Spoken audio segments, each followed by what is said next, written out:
अस्सलाम वालेकुम, मैं हूं शाहजेब खानजादा। भारत की जारियत पर पाकिस्तान के जवाब और फिर सीज फायर के बाद ये वाज़े नजर आ रहा है कि बीजेपी की हुकूमत एक डिसबिलीफ का शिकार है। हक्का बक्का रह गई है कि हमारे साथ आखिर हो क्या गया है। भारत में कांग्रेस, आज़ाद मीडिया और सोशल मीडिया वज़ीर आज़म मोदी की पाकिस्तान के आगे नाकाम पॉलिसी पर सवालात उठा रहे हैं, तनकीद कर रहे हैं और इसके जवाब में मोदी हुकूमत और उनके हामी मीडिया का मज़े का खेज रवैया सामने आ रहा है। कभी वो सदर ट्रंप पर तनकीद कर रहे हैं कि वो क्यों और कैसे सीज फायर का क्रेडिट लेकर नरेंद्र मोदी को शर्मिंदा कर रहे हैं और कांग्रेस को नरेंद्र मोदी पर सवाल उठाने का मौका दे रहे हैं। हालांकि वाज़ेह है कि दो न्यूक्लियर ममालिक को अगर वज़ीर आज़म मोदी जंग में धकेलेंगे तो सुपर पावर अमेरिका बीच में तो कूदेगा, और अगर अमेरिका के सदर ट्रंप जैसी शख्सियत होंगे तो वो इस बात का क्रेडिट भी लेंगे और ढंढोरा भी पीटेंगे। बेशक इससे नरेंद्र मोदी शर्मिंदा हों और शर्मिंदगी का शिकार होते रहें। और कभी गोदी मीडिया तुर्की, अजरबैजान और चीन के खिलाफ कैंपेन चला रहा है कि उन्होंने पाकिस्तान का साथ क्यों दिया, हालांकि ये पाकिस्तान के देरीना दोस्त ममालिक हैं। अब क्योंकि नरेंद्र मोदी पर कांग्रेस सवाल उठा रही है कि पाकिस्तान का तो उसके दोस्त ममालिक ने साथ दिया मगर भारत का किसी ने साथ क्यों नहीं दिया। मोदी तो सदर ट्रंप को दोस्त कहते थे, तो फिर दोस्त क्यों ना रहा मगर भारतीय मीडिया इस सवाल को आगे बढ़ाने के बजाय चीन, तुर्की और अजरबैजान पर सवाल उठा रहा है और तुर्की और अजरबैजान के बॉयकॉट का ऐलान कर रहा है। और इस सब के दरमियान कल जब यह खबर आई कि अमेरिका ने तुर्की को $300 मिलियन के मिसाइल फराहम करने की मंजूरी दे दी है तो भारतीय मीडिया और बीजेपी रहनुमाओं को और आग लग गई और फिर कांग्रेस ने इस आग पर मजीद तेल छिड़का और वज़ीर आज़म मोदी को फिर याद दिलाया कि आप तो सदर ट्रंप को अपना दोस्त कहते थे और उनके इलेक्शन जीतने के लिए कैंपेन चलाते थे, ओवरसीज इंडियंस से ट्रंप को वोट देने की अपील करते थे। इस वक्त भारत में सूरत हाल ये है कि एक दूसरे पर गद्दारी के फतवे बांटे जा रहे हैं। जो भारतीय मीडिया की झूठी खबरों या वज़ीर आज़म मोदी की पॉलिसीज़ पर तनकीद करे उन्हें गद्दार करार दिया जा रहा है। बॉलीवुड के जिस स्टार ने इस जंग में मोदी की पॉलिसी के हक में आवाज़ नहीं उठाई, उनकी हुब्बुल वतनी पर सवाल उठाया जा रहा है। और सूरत हाल इतनी मज़े का खेज हो गई है कि अब मीडिया पर गद्दारी के फतवे इस बात पर बांटे जा रहे हैं कि भारत में कौन आखिरी दफ़ा छुट्टियां मनाने तुर्की गया था, किस सियासी जमात का दफ्तर तुर्की में है, किस बॉलीवुड अदाकार ने तुर्की में फिल्म बनाई और वो क्यों तुर्क सदर एर्दोआन से मिला। आमिर खान के बारे में ये प्रोपेगेंडा चलाया जा रहा है। एक तरफ पाकिस्तान में जीत का जश्न मनाया जा रहा है तो दूसरी तरफ भारत में नरेंद्र मोदी पर तनकीद करने पर खुद भारतीयों के खिलाफ गद्दारी के फतवे बांटे जा रहे हैं। और ये सारी मजे का खेज सूरत हाल इस हकीकत की अक्कासी कर रही है कि मोदी हुकूमत और उनके हामी मीडिया को ये समझ नहीं आ रहा है कि आखिर उनके साथ हो क्या गया है। इससे भी ज़्यादा मजे का खेज सूरत हाल ये है कि मोदी हुकूमत और उनके वुज़रा इस बात पर हैरानी का इज़हार कर रहे हैं और पाकिस्तान पर तनकीद कर रहे हैं और अपनी शर्मिंदगी छुपा रहे हैं कि आखिर पाकिस्तान ने भारतीय हमलों का जवाब क्यों दिया। पहले भारतीय वज़ीर आज़म मोदी ने यह बात की और अब भारतीय वज़ीर ख़ारजा जयशंकर ने एक नई मंतक पेश करते हुए ये कह दिया, हमने पाकिस्तान के शहरों पर हमलों से पहले पाकिस्तान को बता दिया था कि हम आपकी मिलिट्री पर नहीं दहशत गर्दों पर हमले करने जा रहे हैं, मगर फिर भी पाकिस्तान ने कार्रवाई कर दी और इस बयान के बाद कांग्रेस ने चढ़ाई कर दी है, इस्तीफे का या बरतरफी का मुतालबा कर दिया है। इसके अलावा भारत में आज़ाद मीडिया सवाल उठा रहा है कि ये क्या बात हुई, आपने स्ट्राइक से पहले ही पाकिस्तान को हिकमत अमली बता दी थी। क्या तनकीद हो रही है आपको बाद में दिखाएंगे। देखिए जयशंकर ने क्या कहा। Because even at the start of the operation, we have sent a message to Pakistan saying we are striking at terrorist infrastructure. We are not striking at the military. So the military has an option of standing out and not interfering in this process. They chose not to take that advice. Pakistan ने भारत पर ही हमला करना शुरू कर, हमारे सैन्य ठिकानों को निशाना बनाया। इस पर कांग्रेस ने खबर रसा इदारे एएनआई, भारत के खबर रसा इदारे एएनआई पर सवाल उठाया है, तनकीद करते हुए कहा है कि इससे पहले कि डिलीट करें ये देख लें कि जयशंकर ने एतराफ़ किया है कि उन्होंने स्ट्राइक से पहले ही पाकिस्तान को मालूमात दे दी थी। वो वज़ीर ख़ारजा रहने के काबिल नहीं है। नरेंद्र मोदी फौरी तौर पर उनसे इस्तीफ़ा लें या उन्हें बरतरफ करें। मुल्क की नेशनल सिक्योरिटी अगर ऐसे लोगों के हाथों में होगी तो हमें भरोसा नहीं है। इसके अलावा मारूफ भारतीय दिफाई तज्ज़ियाकार प्रवीण स्वानी ने सवाल उठा दिया है कि अगर ऑपरेशन सिंदूर से पहले पाकिस्तान को आगाह कर दिया था तो इसका मतलब यह है कि आपने ही पाकिस्तान को तैयार होने का मौका दिया, इसीलिए 6 और 7 मई की रात को पाकिस्तान एयरफोर्स तैयार बैठी थी। Now what Jaishankar has basically said is, which is very shocking and I am surprised by this, that before Operation Sindoor was launched, India actually informed Pakistan that we will be launching the operation, basically saying that we will launch missiles into your territory, but we will not hit your military targets, so you should do nothing about that. In other words, Pakistan did two things, obviously, once they got to know of that. So one is that the Pakistan Air Force was ready and India helped Pakistan in this. Therefore, the night of 6th, 7th May, when the air battle happened, Pakistan Air Force had a certain definitive advantage. Number two, the Pakistani side would have immediately informed the world capitals that this is what India intends to do. Basically getting a clean sheet from the world that they had to retaliate because obviously you are breaching their sovereignty. So they had to retaliate. Now this is called a foreign policy with strategic arrogance. That only can come about when you're not really thinking. In my opinion, when we look at all these 5 takeaways, it should become very clear that India is not really the Vishwamitra that it claims, and there is a need for a review, a drastic review of India's foreign policy. सिर्फ यही नहीं, मोदी हुकूमत की अपनी वजाहतों ने एक और अहम सवाल को भी जन्म दे दिया है और इसे ऑपरेशन सिंदूर की नाकामी का एतराफ़ समझा जा रहा है, क्योंकि अगर ये ऑपरेशन कामयाब हो गया होता तो भारत खुद कहता कि अब ऑपरेशन ख़त्म। मगर इसके बावजूद पाकिस्तान ने ऑपरेशन बनियानुम मरसूस की कामयाबी के साथ तकमील का ऐलान कर दिया।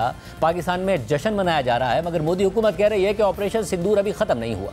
ऑपरेशन सिंदूर अभी खत्म नहीं हुआ है। जो कुछ भी हुआ है वह सिर्फ एक ट्रेलर मात्र था। जब सभी समय आएगा, जब भी सही समय आएगा, तो हम पूरी पिक्चर भी दुनिया को दिखाएंगे। सीज फायर में हमने पाकिस्तान को बिहेवियर के आधार पर अभी प्रोबेशन पर रखा हुआ है। यदि उसका बिहेवियर सुधरता है तब तो ठीक, और यदि बिहेवियर में फिर से गड़बड़ी आती है तो उसको कड़े से कड़ा दंड दिया जाएगा। मगर ये वाज़ेह है कि भारतीय वज़ीर दिफा के ये बयानात सियासी साख बचाने के लिए हैं, क्योंकि भारतीय फ़ौज के बयानात इसके बरक्स हैं। कल खुद भारतीय न्यूज़ एजेंसी ANI ने पाकिस्तान और भारत के DGMOs के राब्ते के बाद भारतीय फ़ौज का यह बयान रिपोर्ट किया कि भारतीय आर्मी का कहना है कि 10 मई को पाक भारत DGMOs के दरमियान होने वाली अंडरस्टैंडिंग के नतीजे में यह फैसला किया गया है कि एतमाद साजी के इक़दाम जारी रखे जाएँ ताकि अलर्टनेस लेवल को कम किया जा सके। इसके बाद हमारे प्रोग्राम में नायब वज़ीर आज़म और वज़ीर ख़ारजा इसाक डार ने कहा कि पाक भारत सीज़ फायर जारी रहेगा और इसके बाद डायलॉग होगा जिसमें तमाम इशूज़ पर बात होगी। यानी दहशतगर्दी पर गुफ्तगू के लिए दोनों ममालिक तैयार नजर आ रहे हैं, मगर मोदी हुकूमत को इस मसले पर भी आलमी शर्मिंदगी का सामना करना पड़ रहा है, क्योंकि भारत ने पहलगाम हमले का इल्ज़ाम पाकिस्तान पर लगाकर पाकिस्तान पर हमला करके जंग का आगाज़ कर दिया था, मगर अभी तक अपने इस इल्ज़ाम के हक़ में कोई सबूत दुनिया को नहीं दिखा। वज़ीर ख़ारजा डेविड लेमी आज पाकिस्तान का दौरा कर रहे हैं और उन्होंने जियो न्यूज़ के नुमाइंदे मुर्जा अली शाह से बात करते हुए कहा कि भारत ने पाकिस्तान पर लगाए गए इल्ज़ामात का कोई सबूत नहीं दिया। तवक्को भी नहीं है कि भारत अपनी कौमी सलामती का मामला मुझसे शेयर करेगा।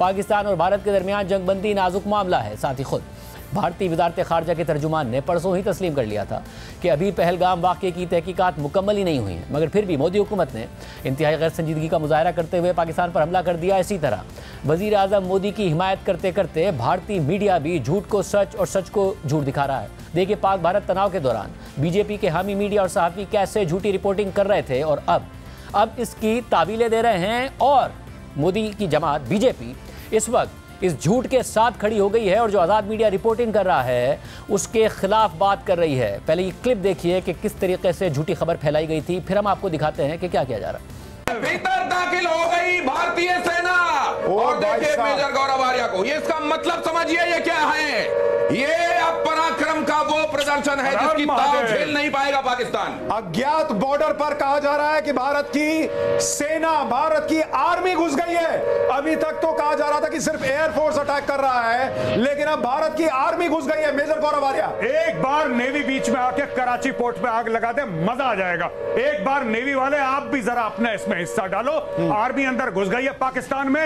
INS विक्रांत है, वहां से करिए 15-20 BrahMos fire, set fire to the Karachi port. आग लगा दो कराची में, फूंक डालो पूरे शहर। मेजर गौरव आर्या, क्या आपको लग रहा है पाकिस्तान का नक्शा बहुत बुरी तरह बिगड़ने वाला आज रात? मैं बता रहा हूं, आज की रात देखना कयामत की रात है पाकिस्तानियों। सो मत जाना, आज की रात को कयामत की रात है। तुम्हारे सर पे मौत का नंगा नाच हो रहा है। नहीं सो जाओ, लेकिन एक आंख खुली रखना। हाँ, नहीं पाकिस्तान के जितने बच्चे आज घर पे अपना मैप बनाने का प्रैक्टिस कर रहे हैं, आज बार रुक जाओ बेटा, आज बार रुक जाओ या 2-3 दिन और रुक जाओ, तुम्हें मैप फिर से सीखना पड़ेगा। ऐसी स्थिति बन रही है। महाराजा रंजीत सिंह का लाहौर है वो बहुत जल्दी वापस हमें मिलने वाला है। बस कुछ गिनती के समय बचे हुए हैं और ये खुशी अभी सभी पूरे भारतीयों पे बहुत जल्दी दिखने वाली है। इस वक्त देश में नरेंद्र मोदी का जो नेतृत्व है, आपको उसको यहाँ पर चर्चा में लाना होगा कि इस तरह का निर्णय लेना कि बॉस ठोक दो, घुस के ठोक दो। और ऐसी दुनिया में जहां नरेंद्र मोदी ने दुनिया को कहा कि ये युद्ध का नहीं बुद्ध का समय है, लेकिन इसका मतलब ये थोड़ी है कि सब बर्दाश्त करेंगे। बर्दाश्त की सीमा होती है। उस आदमी को आपको मानना पड़ेगा भाई। 10 साल भारत की सेना ने जिस तरह से हथियार बनाए हैं जिस तरह से हथियार खरीदे हैं, आज उसकी ताकत दिख रही है मेजर गौरव आर्या। बिल्कुल अनप्रेसिडेंटेड है ये क्लिप पाकिस्तान और भारत दोनों में ही बहुत वायरल हुआ। पाकिस्तान में तो मजाक उड़ाया गया, मगर भारत में भी इस पर शदीद तनकीद हुई, शर्मिंदगी का इजहार किया गया और कहा गया कि भारत को सारी दुनिया में शर्मिंदा किया गया है। मगर इस झूठी खबर पर शर्मिंदा होने के बजाय यही सहाफ़ी जो पाकिस्तान की नक्शा बदलने की बात कर रहा था, इस गलत रिपोर्टिंग का दिफा कर रहा है और बीजेपी के ऑफिशियल सोशल मीडिया हैंडल से जो वीडियो है इस सहाफ़ी की वो शेयर करके इसका दिफा किया जा रहा है और कहा जा रहा है कि जो दूसरे लोग हैं जो तनकीद कर रहे हैं वो कसूरवार है। देखिए सहाफ़ी ने क्या कहा जिसे बीजेपी ने शेयर किया। सहाफ़ी का झूठी खबर पर दिफा देखिए और फिर बीजेपी का इस सहाफ़ी का दिफा देखिए। बीजेपी की तरफ से गलत खबरें फैलाने वाले सहाफ़ियों की हिमायत पर भारत के ही एक सहाफ़ी ने हक़ाइक़ के साथ बीजेपी का असल चेहरा अवाम को दिखाया। राजौरी के सैनिक बेस पर आतंकवादी हमला एक बार फिर। आज तक सुनिए आज तक क्या कह रहे हैं। राजौरी में फिदायीन अटैक की ये खबर है जो हम आपको बता रहे हैं। एक ब्रिगेड पर कश्मीर के इलाके में एक फिदायीन अटैक की भी खबर आ रही है। भारतीय जनता पार्टी और वो जो चाटुकार पत्रकार जिन्हें इन्होंने इस्तेमाल किया, बताइए ना क्या इस पर गर्व किया जाए जिसमें एक झूठी खबर चलाई गई। और फिर याद कीजिएगा दोस्तों, पुंछ में मोहम्मद इकबाल नाम का एक शख्स मारा जाता है और कई न्यूज चैनल्स उसे आतंकवादी बताते हैं। सही सुना आपने, आतंकवादी बताते हैं। प्रशासन को सामने आना पड़ता है और कहता है कि नहीं, मोहम्मद इकबाल आतंकवादी नहीं है, एक टीचर हैं जो स्थानीय स्कूल में पढ़ाते थे। इसके चलते अंबानी न्यूज चैनल को माफी मांगनी पड़ी थी। सुनिए। बुधवार 7 मई को जम्मू कश्मीर के पुंछ जिले की मांदी तहसील में रहने वाले मौलाना मोहम्मद इकबाल की तस्वीर गलत संदर्भ में इस्तेमाल की थी। मौलाना मोहम्मद इकबाल का किसी आतंकी संगठन या देश विरोधी गतिविधि से कभी कोई लेना देना नहीं रहा। उनकी तस्वीर का इस्तेमाल किए जाने के पीछे हमारी कोई दुर्भावना नहीं थी। और बात वहां नहीं रुकती दोस्तों, आज तक जितने भी झूठ चला रहा था ना, उसके लिए उन्हें भी माफी मांगनी पड़ी थी। सुनिए।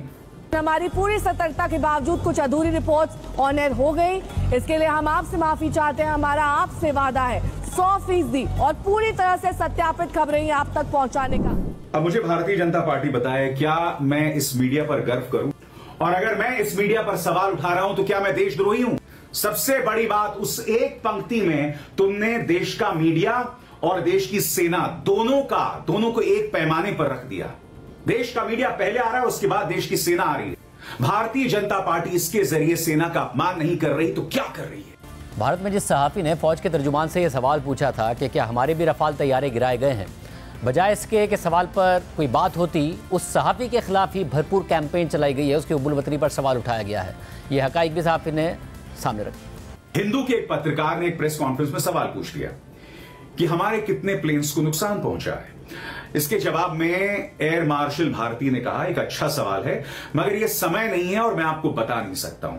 बहुत अच्छी बात है। सवाल पूछा और एयर मार्शल भारती को भी कोई दिक्कत नहीं हुई, मगर उस पत्रकार को गोदी मीडिया और भाजपा का जो गुर्गा है अमित मालवीय, वो देशद्रोह बता रहा है। मैं आपसे एक सवाल पूछना चाहता हूं, अगर इस युद्ध में हमारे कुछ विमानों को नुकसान पहुंचा, अगर रफाल को नुकसान पहुंचा, तो हमें सवाल इसलिए करने चाहिए कि कहीं ऐसा तो नहीं है कि जिस रफाल के लिए हमने करोड़ों रुपए दे दिए वो हमारे कोई काम का नहीं है। क्या आप जानते हैं दुनिया के शेयर बाजार में चाइनीज टेक्नोलॉजी का जो सूचकांक है वो बढ़ रहा है, उनका शेयर बढ़ रहा है, और फ्रांस की जो तकनीक है उसका शेयर गिर रहा है। यह अपने आप में एक संदेश दे रहा है। सबसे बड़ी बात, फ्रांस की अपने मीडिया समूह रफाल पर रिपोर्ट कर रहे हैं। मैं फिर कहना चाहता हूं, अगर एक तकनीक देश के लिए माकूल नहीं है तो क्या उस पर सवाल ना किया जाए? और जो लोग सवाल नहीं कर रहे हैं सही मायने में वही देशद्रोही हैं।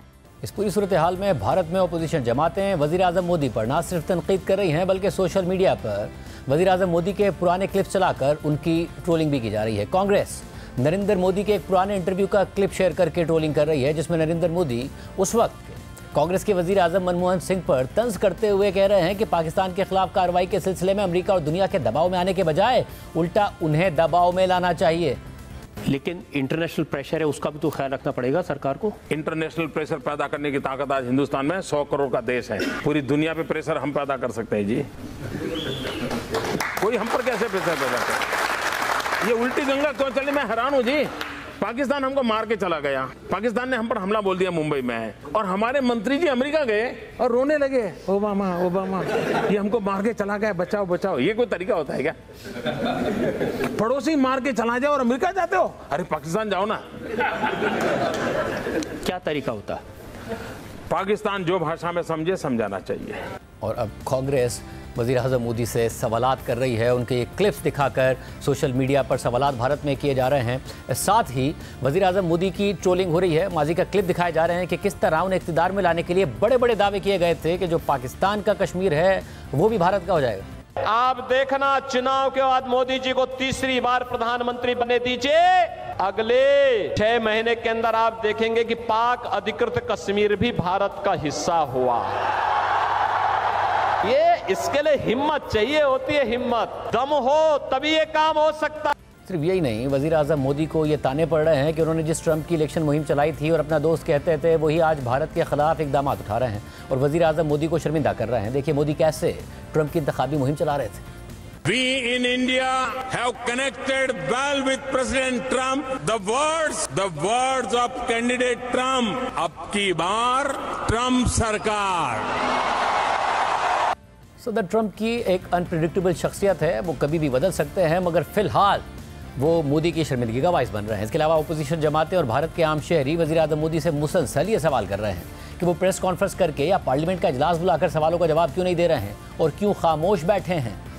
कि डीजीएमओ ने फोन किया और हम मान गए, मतलब हमारा बड़ा विशाल दिल है भाई। डीजीएमओ पहले दिन फोन कर देता उनका तो हम पहले दिन ही मान जाते। अरे भाई हमारा इतना नुकसान हुआ कि आज तक हमें ये नहीं पता वो 4 आतंकवादी कहाँ हैं, वो जिंदा हैं, मर गए हैं, वो पाकिस्तान में है, वो अमेरिका में है, कहाँ पर है वो 4 आतंकवादी कहाँ चले गए, 100 किलोमीटर में उड़ के चले गए, कहाँ चले गए, देश को नहीं जानना चाहिए। और ये कांग्रेस बहुत बुरी पार्टी, इससे ये तो सवाल ही नहीं पूछनी चाहिए। मोदी जी विशेष सत्र बुलाइए, हमने अगर कमर तोड़ी है पाकिस्तान की तो आप बुला के कहिए ना, एक प्रेस कॉन्फ्रेंस करके कहिए कि हमने कमर तोड़ी और ऐसे तोड़ी है। उसमें डर क्यों रहे हैं आप? माई डोनाल्ड ट्रंप जो फ्रेंड साहब थे इनके, बार बार कह रहे हैं कि आइए व्यापार करते हैं, और ये लोग बड़ी बड़ी बातें कर रहे हैं। और दुर्भाग्य है कि हिंदुस्तान का मीडिया भी आज भी 56 इंच के सीने की वाहवाही कर रहा है, विश्व गुरु बनाने पे तुला हुआ है। मोदी जी का चेहरा तो देख लेते आप क्या हाल था, एक बार अमेरिका का नाम तक नहीं लिया। अभी मिनिस्ट्री ऑफ फॉरेन अफेयर्स आकर कहे कि ट्रंप झूठ बोल रहे हैं, हम एक बार भी सवाल नहीं पूछे। अमेरिका के अखबारों में लगातार कहा जा रहा है हिंदुस्तान के इतने जंगी जहाज गिर गए, इतने राफेल गिर गए, ये गिर गए, आपके पास जवाब नहीं है, आप कह रहे हैं नो कमेंट। अरे बताइए जनता को,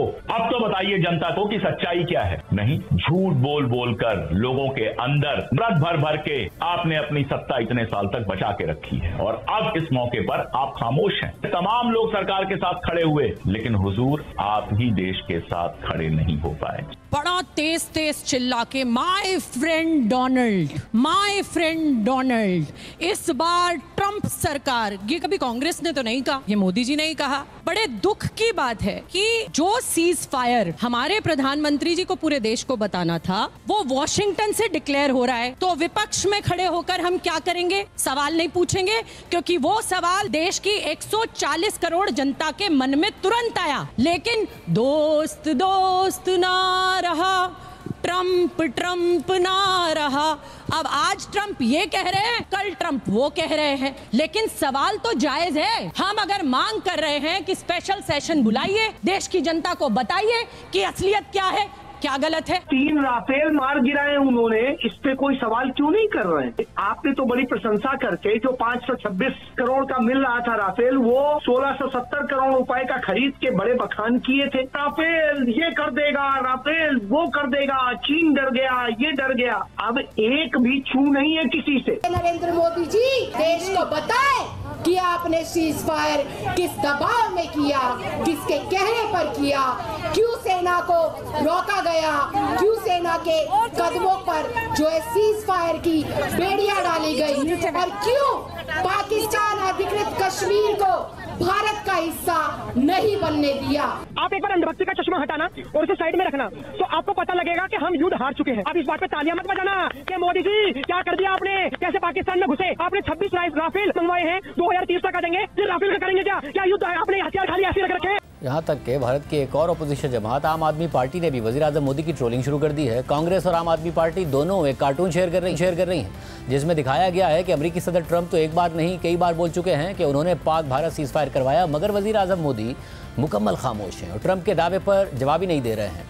सूरत हाल में जो वज़ीर आज़म मोदी पर दबाव बढ़ रहा है, क्या पाकिस्तान को कोई खतरा है कि वो कोई दबाव कम करने के लिए एडवेंचर ना कर दे? अंदर की बात क्या है? सीनियर साहब तज़किया हामिद मीर साहब हमारे साथ मौजूद होंगे, उनसे बात करेंगे एक ब्रेक के बाद। प्रोग्राम में दोबारा खुश आमदीद नाजरीन। हमारे साथ सीनियर साहब तज़किया हामिद मीर साहब मौजूद हैं। मीर साहब बहुत शुक्रिया हमें ज्वाइन करने के लिए। मीर साहब, जो कुछ भारत में हो रहा है, ऐसा लग रहा है कि नरेंद्र मोदी इंतजामिया इस वक्त डिसबिलीफ का शिकार है। वो जो तावील पेश करते हैं, जो तौजीह देते हैं, वो उल्टा पड़ रही है। जयशंकर ने यह कहा कि हमने पाकिस्तान को बताया था कि हम तो आपके टेररिस्ट आउटफिट पर हमला कर रहे हैं, अगर आप जवाब मत दीजिएगा, मगर क्योंकि हम फौज पे नहीं कर रहे, मगर उन्होंने जवाब दे दिया। अब कांग्रेस ये कह रही है कि इसका मतलब है आपने तो पाकिस्तान को तैयार कर दिया था, आपने पहले ही बता दिया था कि आप स्ट्राइक करेंगे, तो पाकिस्तान ने जवाब देना था और आप जवाब के लिए तैयार नहीं थे और तैयारे गिर गए। और भारतीय में जाहिर जो आजाद साफी वो भी सवाल उठा रहे हैं, क्या ये डिसबिलीफ है? वो एक्सपेक्ट नहीं कर रहे थे, एक के बाद एक चीज उल्टी पड़ रही है। जी देखें शाहजेब साहब, जो इंडियन सोसाइटी और पॉलिटिक्स है उसमें इस वक्त एक बहुत बड़ा प्रॉब्लम है जो कि इंडिया के लिए बहुत ज़्यादा नुकसान का बायस है, और वो ये है कि वहाँ की सिर्फ हुकूमत नहीं बल्कि बहुत से जो आम लोग हैं ना, उनमें बीइंग एन इंडियन बहुत एरोगेंस है, बहुत तकब्बुर है। वो अपने अलावा किसी को समझते नहीं है कि जी पाकिस्तान भी कोई चीज़ है, बांग्लादेश, नेपाल, श्रीलंका, बर्मा ये भी कोई चीज़ हैं। वो समझते हैं जो भी हैं बस हम ही हैं। तो ये जो उनके साथ पहले 6 और 7 मई की दरमियानी शब और फिर 10 मई की रात को जो कुछ उनके साथ हुआ है, तो उससे उनका जो था ना वो गरूर तकब्बुर वो खाक में मिल गया। वो उसका जो एक बुत था वो टूट गया बहुत बुरी तरह। तो उनको अभी तक यकीन नहीं आ रहा कि पाकिस्तान जो है वो हमारे राफेल जहाज़ गिरा सकता है, पाकिस्तान हम पे मिसाइलों की बारिश कर सकता है। तो वो अब स्केप गोट्स ढूंढ रहे हैं। पहली स्केप गोट थी उनकी विक्रम मिस्री, उनके सेक्रेटरी फॉरेन अफेयर्स। दूसरी स्केप गोट थी उनकी कर्नल सोफिया कुरैशी, उनके साथ उन्होंने बहुत ज़्यादती की। और अब उन्होंने जो जयशंकर साहब हैं उनको पकड़ लिया है। अब ये जो चीज़ है सारी, ये जयशंकर साहब ने तो अभी ऑन द रिकॉर्ड कही है, लेकिन बहुत से जो इंडियन सहाफ़ी हैं वो ये बात पहले कह चुके थे कि हमने तो पाकिस्तान को पहले बता दिया था कि हम तो जो एलिजिडली जो टेररिस्ट बेसिस है वहाँ पे अटैक करेंगे और हम मिलिट्री बेसिस पे अटैक नहीं करेंगे, इसलिए आपको बीच में आने की ज़रूरत नहीं है। तो उस पर जो प्रवीण साहनी साहब हैं, उनके एक डिफेंस एक्सपर्ट हैं, उन्होंने कहा भी आप अपने आप को बेवकूफ़ बना सकते हैं, हमें तो बेवकूफ़ नहीं बना सकते। तो मेरा ख्याल है ये जो सारी ये जो इंडियन हुकूमत का और इंडियन फ़ौज का जो नैरेटिव था उसको पाकिस्तान के अलावा इंडिया के अंदर से भी जो है बहुत ज़्यादा चैलेंज किया जा रहा है। और ये जो अब उन्होंने जयशंकर साहब का जो बयान है उसको उन्हीं के ख़िलाफ़ इस्तेमाल किया है। तो आप ख़ुद देख रहे होंगे कि ये जो ट्वीट भी है, ये जो इंडियन नेशनल कांग्रेस है, ये कांग्रेस के लोग जो हैं वो इल्ज़ाम लगा रहे हैं कि जयशंकर साहब जो है उनकी ये ट्वीट जो है इसको संभाल के रख लें, इसका स्क्रीनशॉट महफूज कर लें, कल कोई अपना बयान बदल भी सकते हैं। इन्होंने पाकिस्तान को मुखबरी की। तो अब ये मेरा ख्याल है इस पर पॉलिटिक्स भी हो रही है, लेकिन शाहजेब साहब ये को अच्छा साइन नहीं है, इसलिए कि हमें जो इन्फॉर्मेशन मिल रही है और इंडिया के अंदर से भी जो लोग हमें बता रहे हैं कि मोदी साहब बड़े सख्त प्रेशर में हैं और अब एक के बाद एक विक्रम मिस्री, कर्नल सोफिया कुरैशी और अब जो जयशंकर साहब हैं वो टारगेट बन रहे हैं। तो इससे हुकूमत पे बहुत ज़्यादा दबाव आ सकता है और जो हुकूमत पे जो दबाव आएगा तो उसके नतीजे में दबाव से निकलने के लिए मोदी साहब फिर कोई एडवेंचर कर सकते हैं। तो इसलिए इसमें कोई शक नहीं है कि उनका जो बयानिया है वो फ्लॉप हो गया बहुत बुरी तरह, उनका गुरूर खाक में मिल गया है।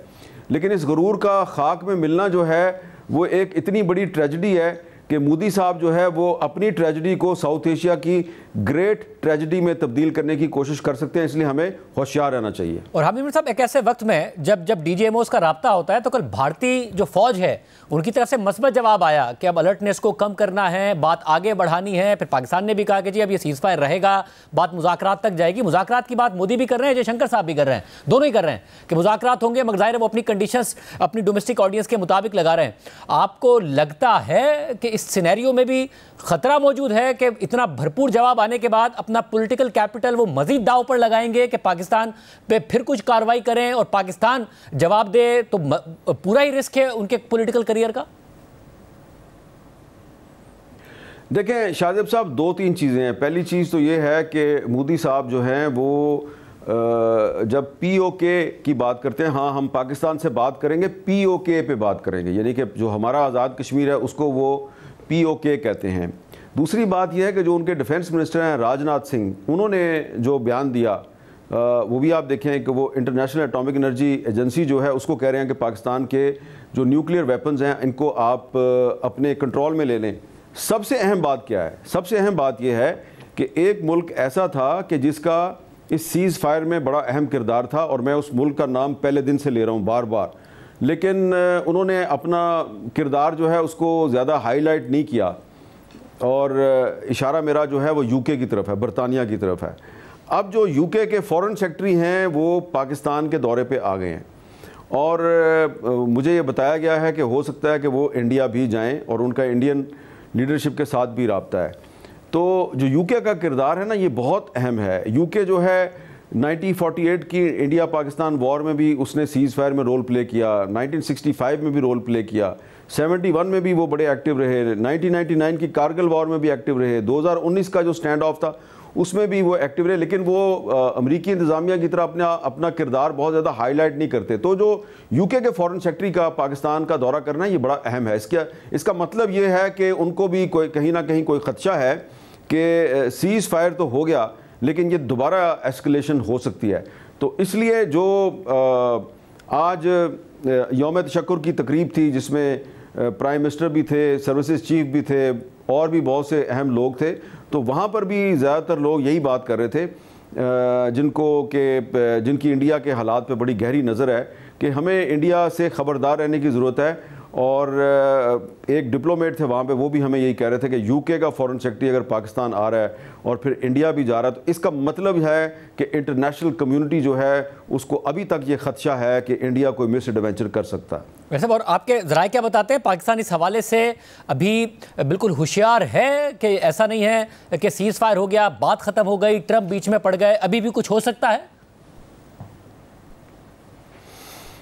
जी देखें, जो मेरे जो ज़राए हैं वो तो हुकूमती ज़राए हैं, सियासी ज़राए हैं, और इसके अलावा जो कुछ गैर सियासी लोग हैं उनसे भी आज यौम तशक्कुर की तकरीब में बातचीत हुई।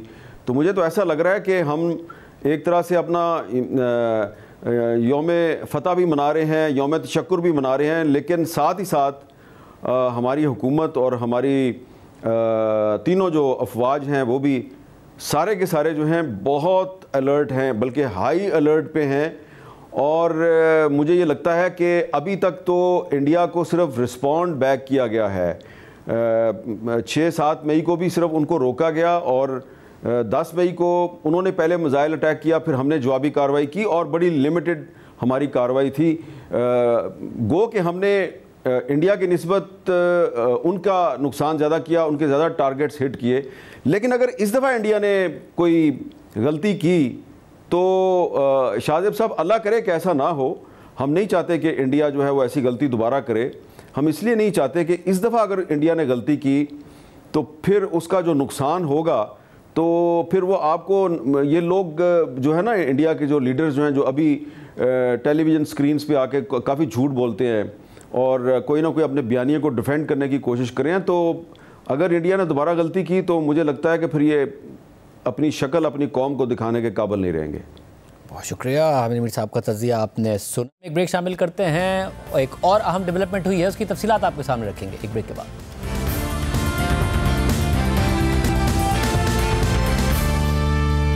अमेरिकी सदर डोनाल्ड ट्रंप का मशरिक़ वस्ता का तारीखी और गैर मामूली दौरा मुकम्मल हो गया है और इस दौरे में कई सौ अरब डॉलर्स के मुआहदे भी हुए हैं। इसके अलावा इस दौरे के दौरान ईरान, गजा और शाम जैसे मामलात पर ट्रंप के अहम बयान भी सामने आए हैं। लेकिन इस सारी सूरत हाल में खुद अमेरिकी मीडिया रिपोर्ट कर रहा है कि सदर ट्रंप इसराइली वज़ीर आज़म नेतन्याहू से नाराज़ हैं। उन्होंने इस दौरे में इसराइल को नज़रअंदाज किया है और इसराइली इस हवाले से नर्वस है। BBC के मुताबिक आज गजा में इसराइली फ़ौज के ज़मीनी, फ़िज़ाई और समंदरी हमलों में 100 फ़लस्तीनी शहीद हो गए हैं, जबकि इसराइली फ़ौज ने शुमाली और जनूबी गजा में हमले जारी रखने का ऐलान कर दिया है और शुमाली गजा के शहरियों के लिए इनखला के अहकामात पर मबनी पैम्फलेट्स भी फ़िज़ा से गिराए गए हैं। मगरबी मीडिया इसराइल की जारियत में इजाफे की एक वजह यह भी बता रहा है कि ट्रंप ने मशरिक़ वस्ता के दौरे में खित्ते से मुताल्लिक़ अहम बयान दिए हैं।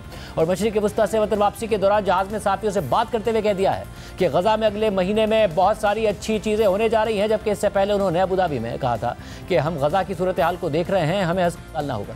यहाँ कुछ बहुत संगीन हालात हैं और हम गजा की सूरत हाल को देख रहे हैं, हमें इसका हल निकालना होगा। बहुत से लोग भूखे हैं, वाकई बहुत से, वहाँ बहुत कुछ बुरा हो रहा है।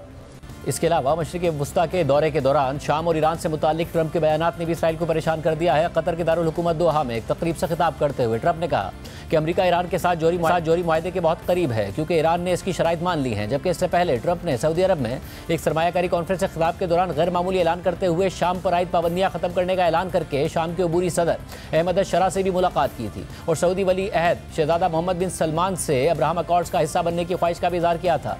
डोनाल्ड ट्रंप के इन हालिया इक़दाम और बयानात ने इसराइल को हैसियत तक परेशानी में डाल दिया है, लेकिन ट्रंप बार बार कह रहे हैं कि वो इसराइल के हामी हैं और ऐसे इक़दाम भी वो करते रहे हैं। आज के प्रोग्राम में इतना ही। अल्लाह हाफ़िज़।